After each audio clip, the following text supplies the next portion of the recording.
D'abord, je veux remercier Monsieur le maire de nous accueillir ici à l'étang Salé. J'essaie d'aller voir le plus vite possible toutes les communes qui ont été touchées. Et autant, on se l'est dit, le cyclone Bella l'avait un peu épargné des communes comme l'étang Salé, autant la tempête Candice et les fortes pluies qui ont eu lieu après, qui continuent peut-être encore un peu, elles ont fait des dégâts considérables. Et donc voilà, les maires font un travail formidable de proximité pour, avec la population, essayer de traiter tout ça. Nous, on prend conscience ensemble aussi de risques que la Réunion connaît, parce qu'on est une terre de risques, mais c'est des risques qui se rappellent à nous quand même, et notamment des risques sur le franchissement des radiers, des rivières en crue, des ravines. On a eu à déplorer 4 morts dans les jours derniers, c'est-à-dire autant, presque plus que le cyclone.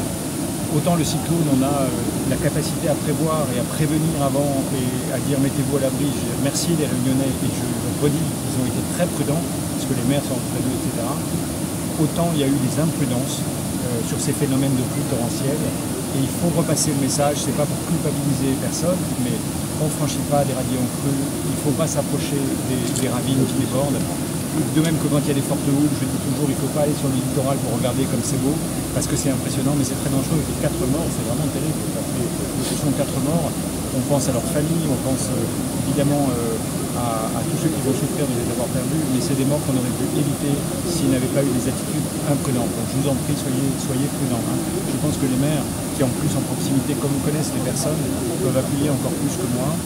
Il faut dire aussi, c'est pour ça que le colonel des pompiers est là, le colonel qui commande le groupement de gendarmerie est là aussi, les policiers, les gendarmes, les pompiers se mobilisent beaucoup pour faire appliquer les règles. Mais ils ne peuvent pas être partout. Et eux aussi peuvent se mettre en danger en allant essayer de sauver. Mon colonel peut donner des exemples, mais il faut faire attention. Absolument, on est sur des phénomènes qui sont très localisés et subis dans un environnement qui est dangereux par nature. Et la moindre imprudence, c'est automatiquement des moyens de sauvetage qui vont être mobilisés. On ne peut pas être partout en simultané au même endroit.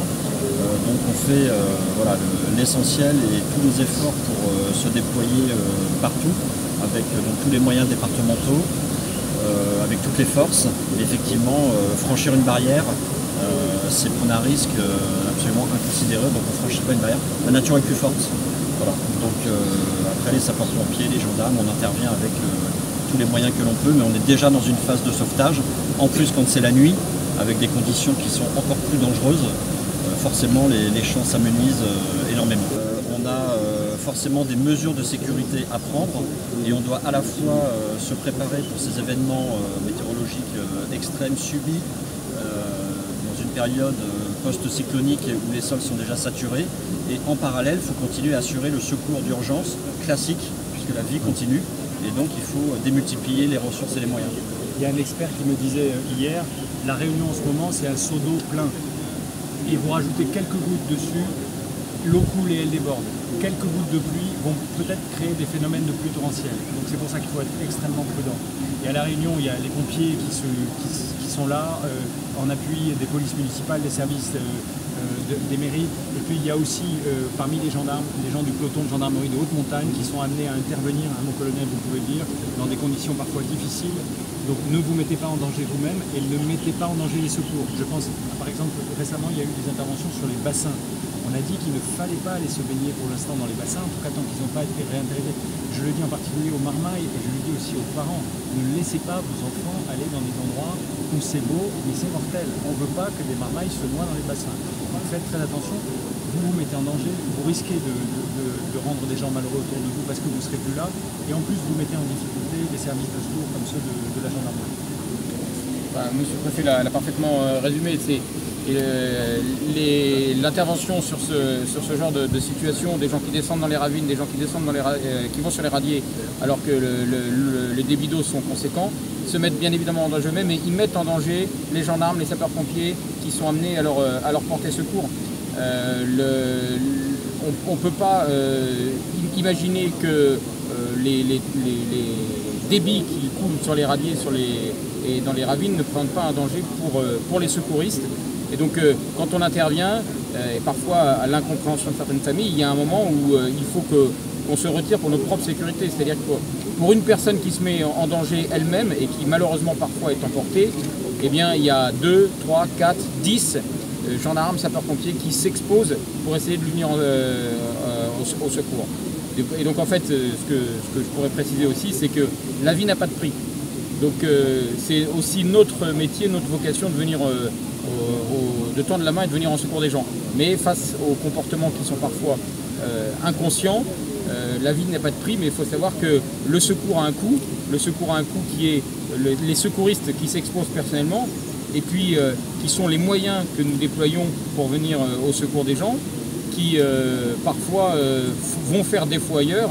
Je donne juste un exemple, hein, mais des recherches de personnes emportées par un rallier, c'est rapidement 2 heures, 2 heures et demie le vol d'hélicoptère, et pendant que l'hélicoptère est mobilisé sur une mission, il ne peut pas remplir d'autres missions au profit de d'autres personnes qui peuvent en avoir besoin. Donc pensez à vous, pensez aux gens qui sont chargés de porter secours, et pensez aussi que pendant ces circonstances-là, eh bien, il y a d'autres personnes auxquelles on a besoin de porter secours, auxquelles on a besoin de venir en aide, et pour cette raison-là, les moyens de secours, comme l'a dit le directeur de justice, ne peuvent pas être indéfiniment mobilisés sur un nombre restreint d'événements. Je tiens à saluer comme la responsabilité citoyenne. On avait prévenu, on a fait plusieurs lives dans ce sens-là. Effectivement, on n'a pas eu quelques petits soucis, mais pas d'ordre majeur comme l'ont connu certaines villes. Chez nous, on dit, je tiens à saluer cette responsabilité. Et effectivement, elle est installée, même si ça fait plus de 30 ans qu'on n'a pas eu ce genre d'événement, les gens ont su prendre conscience. Et moi, je tiens à saluer aussi la coordination des services d'État et de la collectivité. On a su être réactifs. Maintenant, voilà, on n'est pas à l'abri, et je tiens à rappeler la responsabilisation de tous les citoyens d'Étang Salé. Faites attention, voilà. C'est un casse-tête pour vous, cette histoire-là. Oh oui, parce que autant on n'a pas eu beaucoup de problématiques sur le cyclone Bellal, et autant que le reste de Bellal et de Candice, avec les pluies, les fortes pluies, ont causé beaucoup de dégâts d'infrastructures dans les hauts et dans les bas, les Tansalé-Bas par exemple. Bon, aujourd'hui, on est en train de gérer au mieux avec les services de l'État. Et ce matin, monsieur le préfet nous a apporté de bonnes réponses, de bonnes nouvelles. Là où dans le premier rapport, le premier arrêté, où l'Étang Salé n'est pas sélectionné en termes de catastrophe naturelle, l'Étang Salé sera sélectionné en termes de catastrophe naturelle et de calamité agricole. Les agriculteurs ont été mis au courant ce matin par monsieur Patrick-Nativel et dû à l'agriculture. Voilà, on est très content parce qu'au-delà de cela, il y a un suivi, et il y a vraiment un réel suivi de terrain.